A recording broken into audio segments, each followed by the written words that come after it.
Assalamualaikum warahmatullahi wabarakatuh. Waalaikumsalam warahmatullahi wabarakatuh.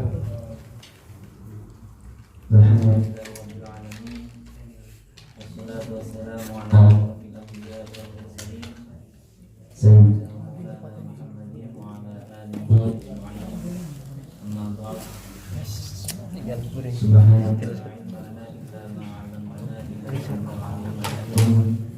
Rabbi shrah li sadri wa yassir li amri wahlul 'uqdatam min lisani yafqahu qawli. Yang saya hormati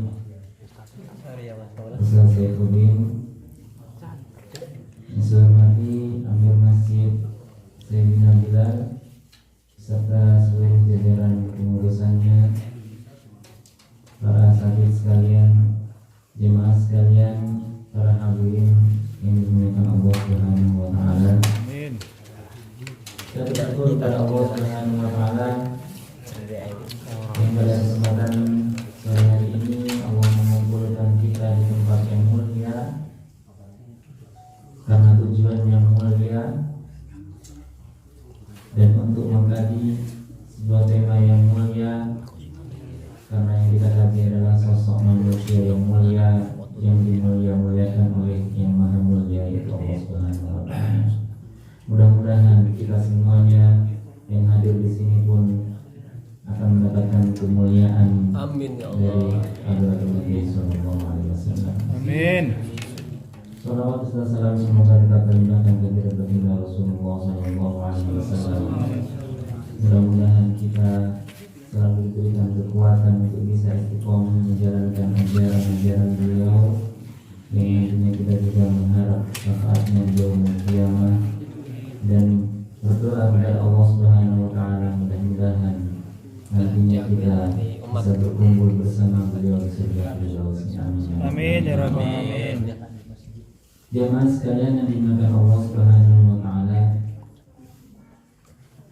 kalau kita ingin mengkaji sosok Rasulullah sallallahu alaihi wasallam sebagai suri tauladan kita di dalam setiap sendi kehidupan kita, tentunya tidak akan habis. Mau kita kaji berapapun, akan selalu ada hikmah di balik kehidupan Rasulullah sallallahu alaihi wasallam. Maka yang tadi dibacakan oleh qari kita, laqad kana lakum fi Rasulillahi uswatun hasanah, itu adalah ayat yang paripurna. Artinya apa? Sebagai uswatun hasanah, suri tauladan yang baik, maka Rasulullah selalu dijaga oleh Allah Subhanahu wa taala dalam setiap kehidupannya, dalam setiap tingkah lakunya. Maka Rasulullah pun maksum. Artinya maksum adalah dijaga oleh Allah Subhanahu wa taala, terjaga dari sebuah dosa, terjaga dari sebuah kesalahan. Maka yang kita lakukan sebagai umatnya adalah kita harus kenal siapa Rasulullah, siapa panutan kita, siapa sosok Rasulullah itu. Kalau kita melihat zaman sekarang ini, mungkin sudah tidak asing lagi di antara kita maupun orang-orang di sekitar kita sudah mengidolakan artis-artis.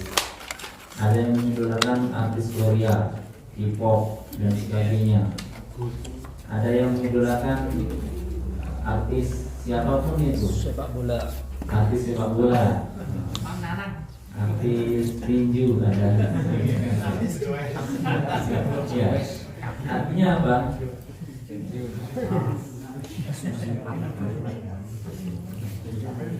Artinya di situ sudah ada kegandrungan dari diri kita ataupun orang yang mengagumi seseorang untuk bisa mengikuti biasanya. Kita lihat orang-orang yang ngefans banget sama artis Korea, itu mereka akan mengikuti sedikit demi sedikit tingkah lakunya, minimal cara berpakaiannya, minimal lagi cara berjalannya dan seterusnya, fashionnya.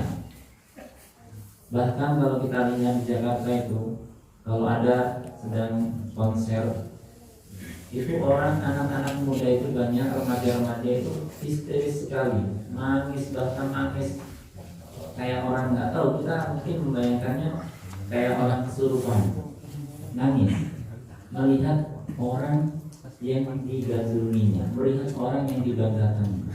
Nah, yang seperti ini sebenarnya adalah kesalahan dalam menempatkan sesuatu, kesalahan dalam menempatkan rasa cinta, rasa sayang maupun mengagungkan seseorang yang tidak pada tempatnya. Tapi tidak bisa disalahkan juga. Kenapa? Karena yang seperti itu bisa jadi karena dia tidak kenal siapa sosok yang harus dijadikan panutan. Ataupun, mohon maaf, bisa jadi karena kita orang-orang di sekitarnya tidak mengenalkan kepada generasi muda itu sosok yang seharusnya dijadikan panutan, sosok yang seharusnya dijadikan petunjuk dalam kehidupan kita sehari-hari. Maka kita kenalkan kepada mereka. Ada Maulid Nabi, kita bacakan Sirah Nabawiyah di sana. Bagaimana Rasulullah dalam kehidupan sehari-hari, bagaimana Rasulullah menjadi pemimpin, bagaimana Rasulullah menjadi orang yang hidupnya bersama masyarakat setiap harinya, bagaimana Rasulullah bertingkah laku setiap harinya. Maka kita kenalkan. Kalau tidak kita kenalkan, maka yang terjadi adalah seperti yang ada pada zaman sekarang ini, yaitu para pemuda yang mengagumi sosok artis-artis yang semuanya itu mungkin sebagian besar tidak sesuai dengan syariat Islam. Nah, maka yang pertama kali adalah kita kenalkan siapa Rasulullah SAW. Minimal dengan kita bersolawat kepada Rasulullah itu sudah kita mengenal siapa sosok Rasulullah SAW. Maka Allah Subhanahu Wa Taala berfirman dalam banyak ayat, kalau kita mau mengacu pada siapa sosok Rasulullah adalah wa innaka la'ala khuluqin 'adzim. Sungguhnya engkau wahai Muhammad adalah orang yang berperilaku ataupun memiliki akhlak yang sangat agung yang mulia. Akhlak yang mulia itu adalah kunci dari kehidupan kita.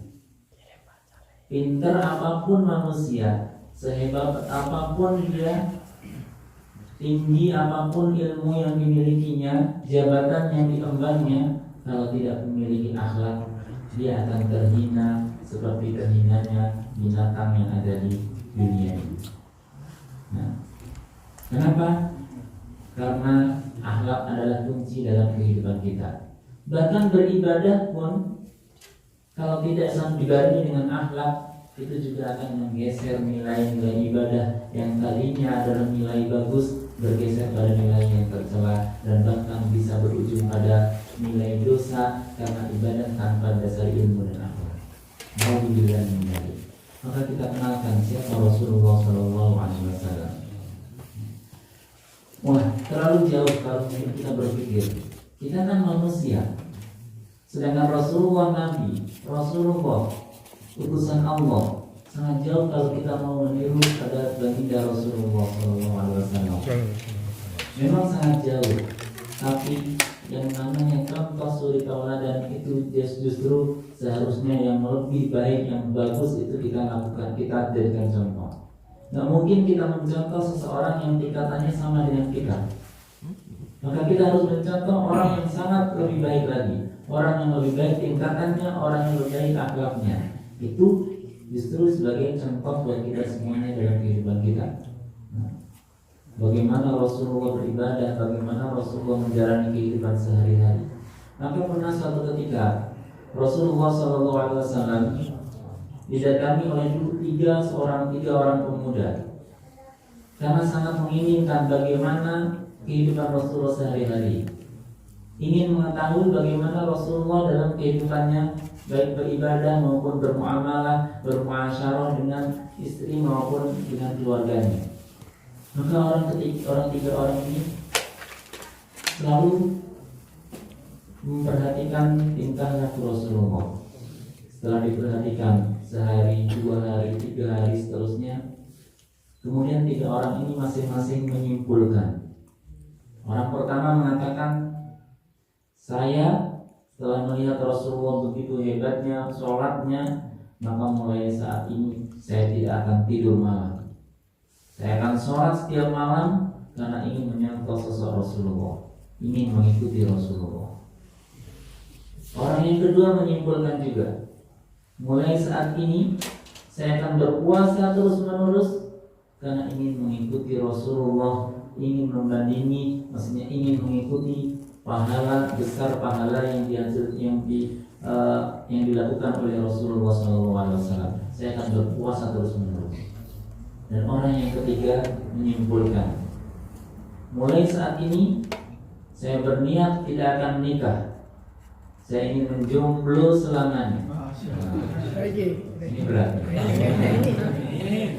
Saya mau jomblo selamanya, tidak mau nikah. Kenapa? Karena mau fokus beribadah kepada Allah Subhanahu wa Ta'ala.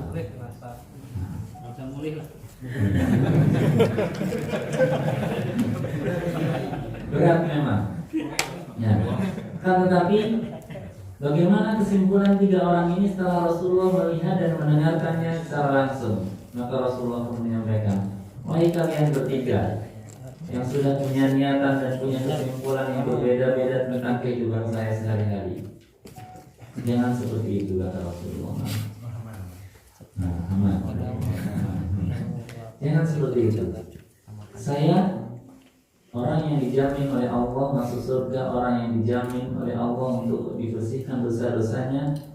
Saya beribadah kepada Allah, saya sholat siang malam, tapi saya juga tidur malam. Kamu yang berniat berpuasa terus menerus, saya juga berpuasa. Saya tidak hanya berpuasa yang wajib, tapi saya juga berpuasa yang sunnah juga. Tapi ingat, saya juga suatu saat tidak berpuasa juga. Jadi jangan kau lakukan untuk berniat berpuasa selamanya. Dan yang ketiga, kamu yang mau jomblo selamanya? No. Nah, karena mungkin ada yang mau atau gimana? Kamu yang mau seperti itu, jangan seperti itu. Saya beribadah siang dan malam. Saya setiap hari bermuamalah dengan sahabat-sahabat. Akan tetapi saya juga menikah. Maka Rasulullah menyampaikan dalam sebuah hadisnya, termasuk nikah itu bagian dari sunnahku. Faman raghiba an sunnati falaysa minni. Siapa yang benci tidak mau melakukan sunnahku, maka dia bukan termasuk golonganku. Jadi alhamdulillah, kita nggak mungkin membandingi menyamai Rasulullah dari setiap sisi kehidupannya, tapi kita minimal bisa mengikutinya yang lebih baik dari kehidupan kita sehari-hari. Nah, maka kita aman. Seandainya Rasulullah mengaminkan tiga orang tadi, berat kita menjalani kehidupan ini. Iya, standarnya harus bangun malam terus menerus, standarnya harus puasa terus menerus, dan standarnya kalau tidak bisa ibadah dengan tenang maka nggak boleh puasa. Ini berat. Ini berat. Maka alhamdulillah kita diberikan sebuah kemudahan oleh Rasulullah. Sudah biasa saja. Yang penting jaga amalan, jaga jangan sampai kita melakukan hal-hal yang dilarang oleh Allah Subhanahu wa Ta'ala. Nah, jemaah sekalian dirahmati Allah Subhanahu wa Ta'ala, krisis yang kita alami sekarang ini yang lebih besar efek negatifnya buat kita masyarakat adalah bukan hanya krisis ekonomi. Kalau krisis ekonomi mungkin orang masih bisa bertahan apapun caranya, tapi krisis akhlak, krisis moral, inilah yang sangat berbahaya buat kita, terutama generasi-generasi berikutnya, generasi setelah kita. Di masa canggih sekarang ini, orang mau ghibah itu nggak perlu ketemu langsung, lewat jari-jari kita sudah bisa ghibah, lewat jari-jari kita sudah bisa memfitnah orang, lewat jari-jari kita sudah bisa mencemooh dan bahkan merendahkan orang lain. Tapi semakin canggih kehidupan kita sehari-hari, semakin canggihnya teknologi, kalau tidak dibarengi dengan akhlak, itulah ibarat sebuah pisau. Pisau kalau di tangan orang yang baik, maka dia akan digunakan sebagai kebaikan pula, menyembelih ayam, untuk lainnya, untuk masak dan sebagainya.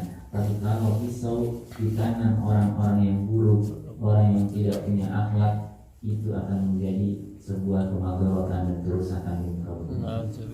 Maka itulah krisis akhlak itu yang paling utama menjadi problem kita di masa sekarang ini. Maka mengenal Rasulullah, kita akan kembali lagi mempelajari bagaimana Rasulullah menjalani kehidupannya sehari-hari. Ada yang berpikir Rasulullah hidupnya di Mekah, Madinah, di Arab. Kita hidupnya di Indonesia, sekarang hidup di Korea. Kondisinya kan berbeda. Berbeda tempatnya, tapi cara berperilaku tidak akan berbeda. Berbeda bahasanya, tapi cara mengungkapkan kata-kata tidak harus berbeda. Berbeda kulitnya, tapi cara untuk memperlakukan orang lain tidaklah berbeda. Rasulullah meskipun mempunyai kedudukan yang tinggi bukan hanya di sisi Allah tapi juga di sisi manusia, di sisi sahabatnya semuanya, tapi Rasulullah juga memiliki akhlak yang mulia, tidak pernah merendahkan orang lain, tidak pernah menyepelekan orang lain. Bagaimana dengan kita yang baru punya wajah yang sedikit tampan sudah membangga-banggakannya, yang baru sedikit punya jabatan sedikit sudah bangga-bangga dengan diri kita, yang baru punya kekayaan sedikit sudah bisa merendahkan dan sombong tanpa memikirkan bagaimana orang lain yang ada di sekitar kita. Maka sekali lagi kita kembali bagaimana Rasulullah SAW berperilaku dalam sehari-harinya. Maka salah satu hal yang terpenting, pertama, Rasulullah itu adalah seorang guru yang paling baik. Rasulullah itu seorang guru yang paling mulia. Kalau kita melihat guru-guru yang ada di sekitar kita, mungkin zaman kita dulu akan berbeda dengan zaman sekarang. Guru zaman kita mungkin agak galak dikit, ya. Guru zaman sekarang mungkin tidak berani galak, karena galak dikit langsung dipenjara. Itu bagian dari kemunduran moral kita. Jadi guru posisinya disamakan, tidak ada ditaklimi, tidak dihormati, sama disamakan orang lain. Maka ketika melakukan kesalahan dikit langsung dipenjarakan, dilaporkan pada polisi. Maka kita kembali kepada bagaimana Rasulullah. Rasulullah adalah guru yang paling baik. Satu contoh, kita ambil contoh bagaimana ketika ada seorang badui yang tahu-tahu masuk ke masjid kemudian kencing. Perasaan kita kalau kita ada orang datang masuk tiba-tiba kencing di pojok, gimana respon kita? Jengkel. Paling seperti itu. Minimal kita kan ini sudah nggak tahan, mulut, tangan, apa ini, nah sudah siap. Nah, tapi bagaimana Rasulullah? Ketika ada orang badui yang kencing dalam masjid, sahabat-sahabat yang sudah geram, yang sudah emosinya sudah hampir diluapkan melalui tangan dan kakinya, maka Rasulullah menahannya. Stop, jangan, biarkan dulu dia selesai. Jadi ada orang masuk dalam masjid itu kencing, sahabat-sahabat yang marah itu suruh tungguin aja. Mana kencing suruh nungguin, suruh selesaiin dulu. Kalau kencingnya cuma sedikit, kalau kencingnya lama jangan dari tadi kan gitu, lama juga nunggunya. Nah, ternyata sama Rasul suruh nahan, suruh tunggu dulu. Setelah dia selesai, biarkan, jangan dipukul dia, jangan disakiti dia pergi. Sekarang ambillah air, guyur itu kencingnya, kemudian selesai semuanya. Para sahabat mungkin akan bertanya, kok seperti ini Rasulullah memperlakukan orang yang sudah berbuat keji terhadap masjid, mengotori, menodai kesucian masjid. Tapi Rasulullah ingin mengajarkan, begini loh cara mensucikan masjid yang terkena najis. Tapi jangan dibayangkan masjid itu seperti ini sekarang ini ya. Itu kan pasir. Ya, dulu masih tanah, hanya dipatok-patok itu aja dulu. Belum dibangun seperti Masjid Nabawi yang sekarang ini. Maka kencing yang di tanah, cara mensucikannya adalah dengan diguyur air, cukup. Ini Allah Rasulullah yang mengajarkan fikih di sini. Jadi nggak perlu digali tanahnya, dibuang ini najisnya, tidak. Cukup guyurlah dengan air, maka itu akan menjadi suci. Makanya Allah menurunkan hujan itu untuk mensucikan bumi, untuk mensucikan tanah yang kita injak sehari-hari ini. Maka ketika kita terkena percikan ketika hujan, maka selama itu tidak ada najis yang benar-benar terlihat najisnya, maka di situ hukumnya adalah ma'fu, ya, tidak dianggap sebuah najis. Ini Rasulullah ingin mengajarkan kepada kita semuanya. Ini caranya mengajarkan cara menahan emosi, cara bagaimana membersihkan masjid ini. Tidak harus menyakiti orang lain. Hal itu akan membawa hikmah buat kita semuanya. Contoh lagi, ada seorang pemuda pernah datang kepada Rasulullah SAW. Wahai Rasulullah, di tengah para sahabatnya dia mengatakan, wahai Rasulullah, izinkan saya untuk berzina. Kita kalau ada orang seperti itu bagaimana? Datang. Bukan bertanya bagaimana hukumnya zina, bukan, tapi izinkan saya untuk berzina. Secara syariat nggak ada yang bisa mengizinkan untuk orang berzina. Rasulullah tidak marah, tapi Rasulullah hanya berkata ataupun bertanya balik, kamu mau berzina? Iya wahai Rasulullah. Bagaimana seandainya perzinahan itu terjadi pada ibumu? Maka dia mengatakan, wah, saya nggak akan rela wahai Rasulullah. Bagaimana seandainya perzinahan itu terjadi pada anak perempuanmu? Saya tidak akan rela wahai Rasulullah. Begitu pula orang perempuan yang kamu zinai, semua orang juga tidak akan rela itu terjadi pada dirinya. Maka dia pun tersadar dari situ. Inilah bagaimana cara-cara Rasulullah untuk menyadarkan orang. Ini yang harus kita contoh sekarang ini. Bukan langsung bla bla bla, sedikit mengharamkan, sedikit mengkafirkan, atau bahkan seterusnya. Tidak seperti itu. Akhlak Rasulullah begitu mulianya, sehingga orang yang diajari pun kadang-kadang dia tidak merasa tersinggung, tapi dia akan sadar dengan sendirinya. Inilah yang namanya bahasa hati. Rasulullah selalu seperti itu. Nah, ada lagi orang yang datang kepada Rasulullah, wahai Rasulullah, maka saat kapan kiamat terjadi wahai Rasulullah? Ini pertanyaan aneh-aneh yang datang kepada Rasulullah. Tentunya kita tidak hidup di zaman Rasulullah. Kenapa?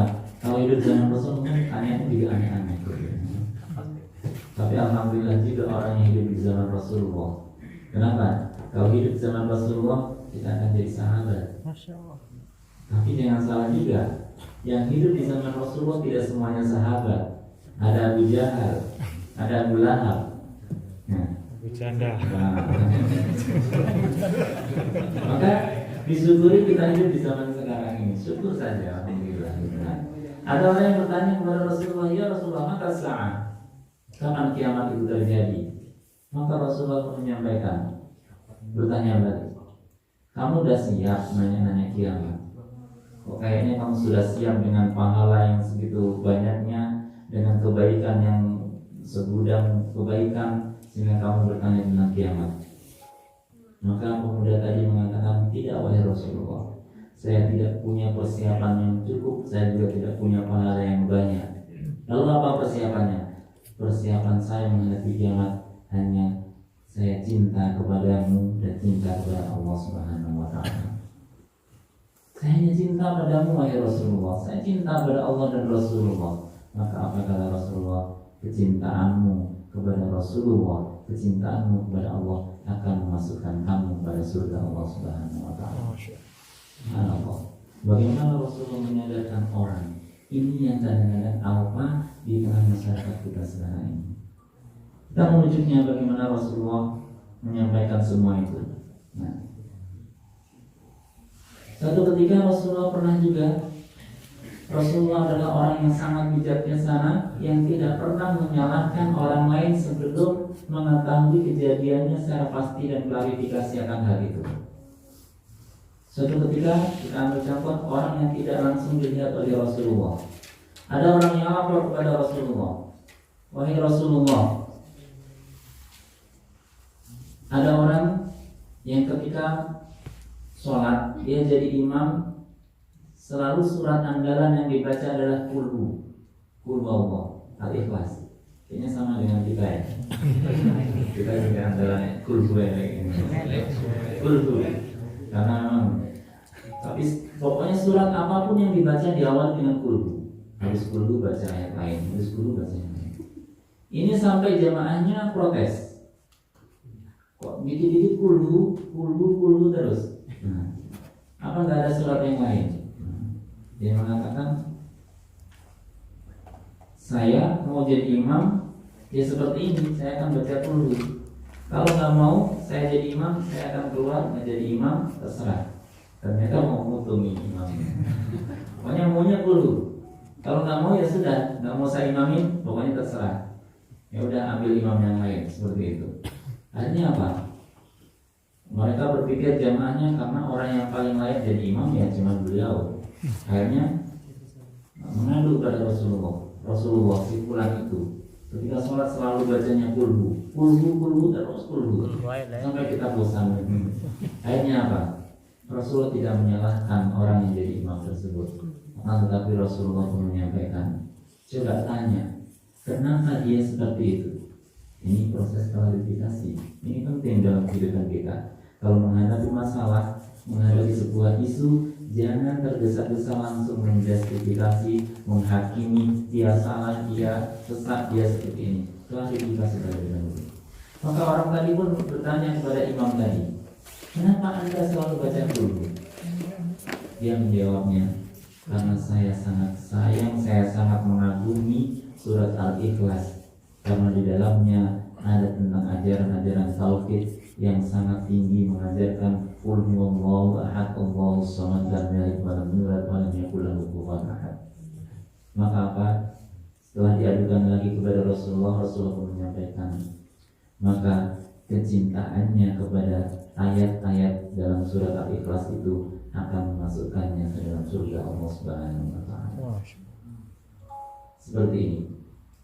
Sudah banyak bukti tentang bagaimana Rasulullah mengajarkan para sahabat untuk berbuat bijaksana. Suatu ketika datang lagi orang, ketika Rasulullah di masjid, ada orang datang langsung sholat, jungkir-jungkir, langsung selesai salam. Kurang lebih yang 7 menit 20 rakaat mungkin. Nggak tahu apakah seperti ini, yang jelas dalam hadis disebutkan sholatnya begitu cepat. Maka langsung Rasulullah, sholli fa innaka lam tusalli. Coba diulangi lagi sholatnya, silahkan. Sholatnya begitu lagi. Kenapa Rasulullah ingin menyuruh lagi sholat? Karena mungkin bisa jadi sholat yang pertama itu karena dia tergesa-gesa ataupun melakukan karena dia mengalami nahan kencing atau seperti apa. Maka Rasulullah coba sholat lagi gimana? Dilihat lagi. Ternyata sholat yang kedua juga sama. Jungkir, salam. Langsung akhirnya apa? Maka Rasulullah pun mengajarkan, ketika kamu sholat maka tegaklah, maka takbiratul ihram, kemudian ketika kamu rukuklah sehingga kamu tumaninah, ketika kamu sujudlah sehingga kamu tumaninah. Diajarkan oleh Rasulullah SAW bagaimana sholat. Nah, ini Rasulullah langsung melihat langsung bagaimana kejadian seperti itu. Ini adalah Rasulullah, seorang guru yang paling baik, seorang guru yang harus diteladani untuk kita semuanya. Jadi seorang guru tidak harus mengajarkan langsung formal dalam kelas, tapi kita semuanya adalah guru. Guru bagi diri kita, guru bagi keluarga kita, guru bagi anak keturunan kita nanti, dan bahkan guru bagi orang-orang sekitar kita.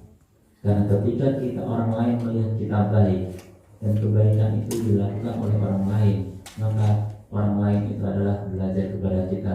Dan ketika orang lain melakukan, kita akan mendapatkan pahala sebagaimana yang dilakukan orang lain. Man sanna fil Islam sunnatan hasanatan falahu ajruhu wa ajru man amila biha. Hadits. Siapa yang melakukan kebaikan, kemudian ada yang mengikuti kebaikan itu, maka dia akan mendapatkan pahala, dan pahala orang yang melakukan itu tanpa ada pengurangan pahala sedikit pun. Jemaah yang dimuliakan Allah Subhanahu wa taala, banyak sekali peristiwa-peristiwa sebenarnya bagaimana Rasulullah bertingkah laku yang semuanya adalah uswatun hasanah tadi garis bawahnya. Kemudian bagaimana Rasulullah mengajarkan ukhuwah Islamiyah. Ukhuwah Islamiyah yang diajarkan oleh Rasulullah itu diabadikan oleh Al-Quran dalam surah Al-Hasyr. Program kerja Rasulullah pertama kali setelah hijrah ke Madinah adalah al-mu'akhwah, mempersatukan, memperukhuwahkan, mempersaudarakannya antara suku Aus dan Khazraj, antara Muhajirin dan Ansor. Dipersaudarakan. Jangan salah, zaman dulu orang-orang Arab itu sangat kental dengan kesukuannya, sangat kental dengan ras dan keturunannya. Kamu Bani siapa? Kamu Bani siapa? Seperti itu. Nah, maka Rasulullah menghancurkan semuanya itu dan menjadikan Islamlah yang menjadi kalian bersaudara, bukan hanya di dunia maupun tapi juga di akhirat nanti. Maka apa? Dalam Al-Quran surah Al-Ahzab disebutkan, walladzina tabawwa'ud dar wal imana min qablihim yuhibbuna man hajara ilaihim wa la yajiduna fi sudurihim hajatan mimma utu wa yu'thiruna ala anfusihim walau kana bihim khassasah. Ini yang tergambarkan dalam Al-Quran. Orang yang sudah menetap di Madinah, yuhibbuna man hajara ilaihim, mereka sangat mencintai orang-orang yang hijrah ke Madinah. Orang Makkah yang mereka meninggalkan semua hartanya untuk hijrah ke Madinah dirangkul oleh kaum Muhajirin. Ini bentuk real, bentuk langsung bagaimana Rasulullah mengajarkan ukhuwah di antara sahabat-sahabatnya. Bukan hanya itu, wala yajiduna fi sudurihim hajatan mimma utu. Dalam hatinya enggak ada tendensi apapun, mau membantu totalitas bantu. Kamu enggak punya harta, aku kasih. Kamu enggak punya kerjaan, aku beri. Bahkan kamu enggak punya istri, silakan pilih. Saya punya anak, atau bahkan kalau kamu ingin istri saya, karena istrinya mungkin lebih dari satu, silakan pilih, saya akan ceraikan dan silakan kawin. Seperti itu. Tapi jangan diamalkan yang sekarang ya. Ada syarat dan ketentuan berlaku. Nah, gitu ya. Nanti langsung mau itu, jangan. Kasihan yang belum laku nanti yang laku. Nah, seperti itu. Lalu lebih dari itu, wa yu'thiruna 'ala anfusihim walau kana bihim khassasah. Mereka punya rasa ikhlas. Ikhlas itu apa? Ikhlas itu mendahulukan orang lain, padahal kita semuanya dalam keadaan membutuhkan. Maka kita punya hanya satu piring katanya. Tapi kita lapar, orang lain juga lapar. Tapi kita dahulukan orang lain, itulah namanya ikhlas. Mendahulukan orang lain.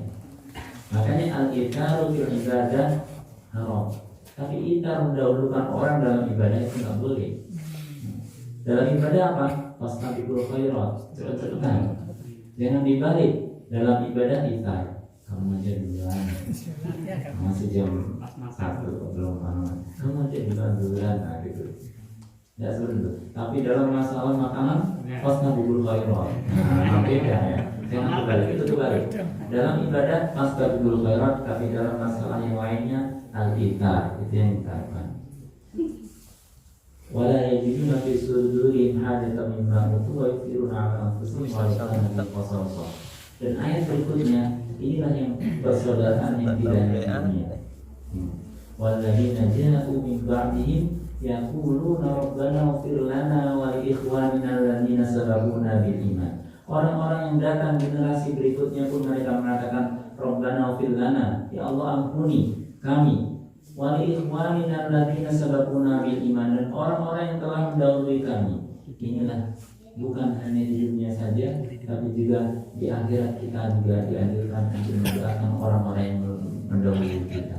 Ini ukhuwah Islami yang diajarkan oleh Rasulullah SAW. Maka itu semuanya adalah pelajaran buat kita bagaimana kita menjalani kehidupan kita sehari-hari di dunia ini. Ada seorang pendeta dari Syam. Syam itu daerah Syria dan sekitarnya itu. Pernah dia orang rohib atau pendeta yang disegani oleh umatnya. Dia penasaran dengan Rasulullah. Siapa Muhammad itu? Penasaran. Saya akan pergi ke Madinah untuk bisa melihat Muhammad. Oleh jamaahnya dicegah, jangan. Kenapa? Kalau kamu melihat Muhammad, kamu akan beriman kepadanya. Wah, semakin penasaran lagi. Memang siapa, bagaimana hebatnya Muhammad ini? Akhirnya menunda kepergiannya. Tapi masih penasaran. Suatu ketika dia sudah niat, akhirnya pergilah dia ke Madinah. Setelah pergi ke Madinah, maka sampailah di Masjid Nabawi. Di sana disambut, ternyata di sana ada para sahabat. Dia langsung bertanya, mana Muhammad? Aina Muhammad? Apakah kamu Muhammad? Kemudian Sayyidina Ali yang berhadapan-hadapan, bukan, saya bukan Muhammad. Lalu di mana Muhammad? Kenapa Anda mencari Muhammad? Saya cukup penasaran dengan Muhammad. Begitu terkenalnya beliau di mana-mana, saya pun penasaran. Maka Sayyidina Ali menjawabnya, Anda telah, kamu telah, Muhammad telah tufiya, sudah wafat beberapa hari yang lalu. Kalau sudah seperti itu, coba tunjukkan kepadaku sisa atau bekas gamis yang biasa dipakai oleh Muhammad. Maka Sayyidina Ali pun menyuruh sahabat yang lainnya untuk ke rumah mengambil gamis yang biasa dipakai oleh Rasulullah. Setelah dilihat oleh pendeta ini, dibukalah, ternyata ada beberapa jahitan, bekas bolong itu dijahit, dan diciumnya jubahnya itu tercium bau wangi. Maka dia pun mengatakan, dia adalah Nabi terakhir, dia adalah Muhammad Rasulullah, karena apa yang ada di jubah ini sama seperti yang saya pelajari di kitab-kitab saya. Maka detik itu pun dia mengatakan, amantu Muhammad, asyhadu an la ilaha illallah, asyhadu anna Muhammad Rasulullah.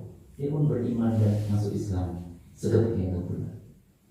Setelah beberapa waktu, tunjukkan saya di mana kuburan Rasulullah. Maka ditunjukkan, ini kuburan Rasulullah. Sampai di sana, dia pun berdoa kepada Allah, kemudian menyampaikan, wahai Rasulullah, saya tidak bisa bertemu, saya mengagumimu, saya berharap bisa bertemu denganmu dalam keadaan masih hidup. Tapi itu tidak terjadi.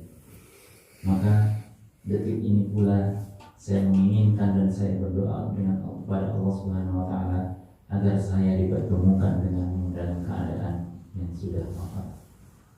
Tidak lama setelah itu maka dia pun wafat. Dia meninggal.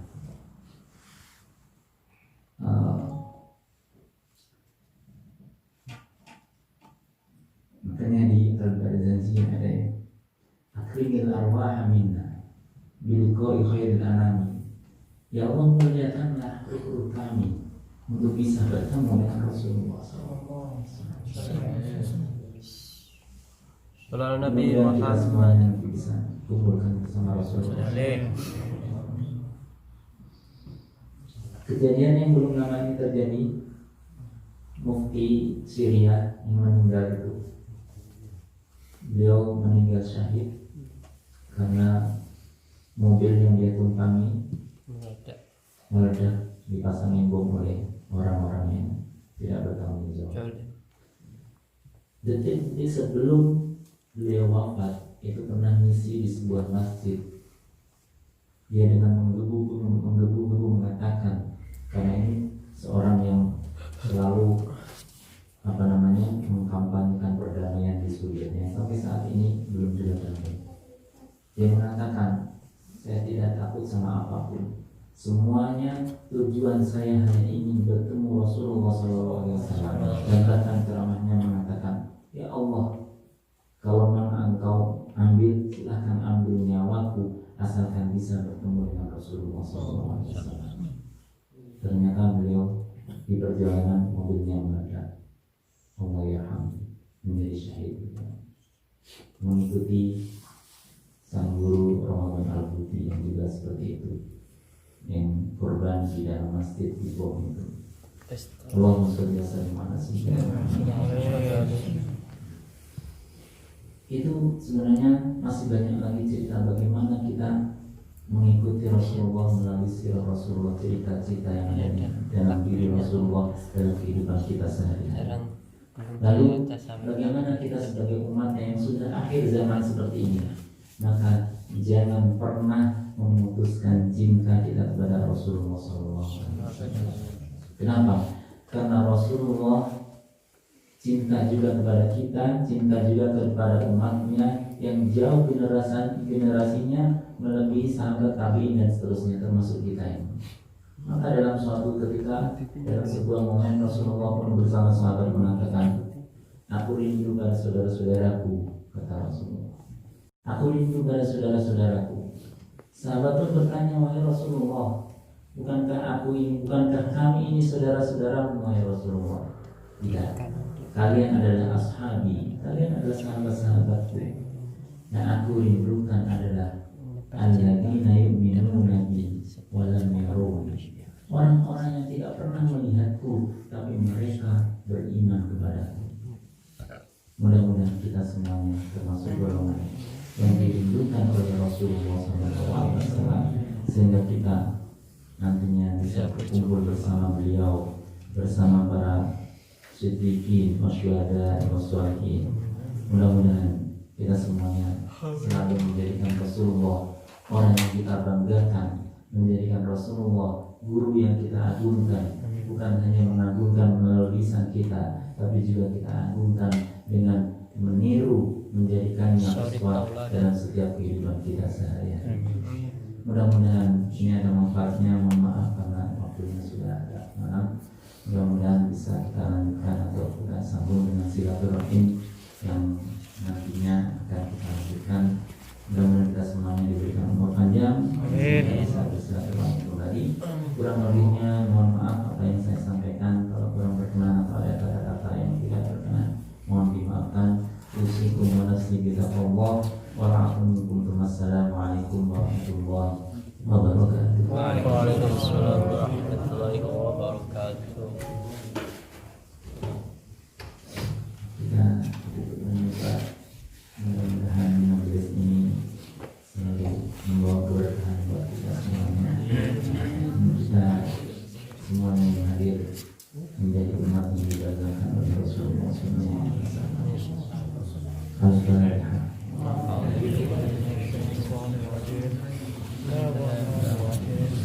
Alhamdulillah rabbil alamin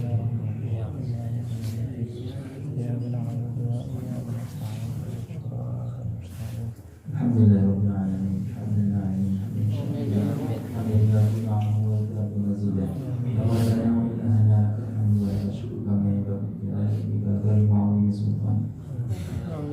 Allahumma shalli ala sayyidina Muhammadin salatan tunjina biha min jami'il ahwali wal afat wa naqil lana biha jami'al hajat wa tudahhirna biha min jami'is sayyi'at wa yarfa'una biha 'indaka 'ala darajat wa tuballighuna biha aqsal ghayat min jami'il khairat wal hayat wa ba'da al-mamat innaka sami'un qaribun mujibud da'wat wa ya qadiyal hajat. Allahumma ansurna wal muslimin wa 'afina wal muslimin وقنا وإياهم شر الظالمين وقنا وإياهم شر مصائب الدنيا والدين. اللهم اجعلنا وأهلنا وأزواجنا وذرياتنا وتلاميذنا ومن اجتمع في هذا المجلس من أهل العلم وأهل الخير وأهل القرآن، ولا تجعلنا وإياهم من أهل الجهل وأهل البيت وأهل العصيان.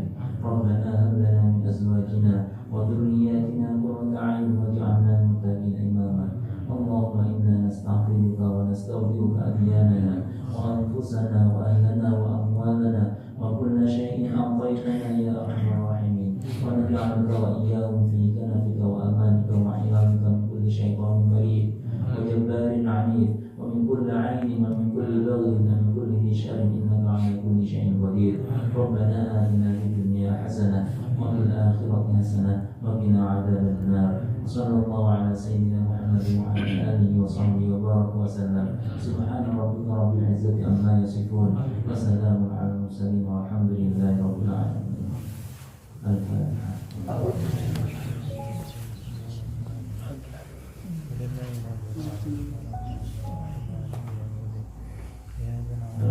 Assalamualaikum warahmatullahi wabarakatuh.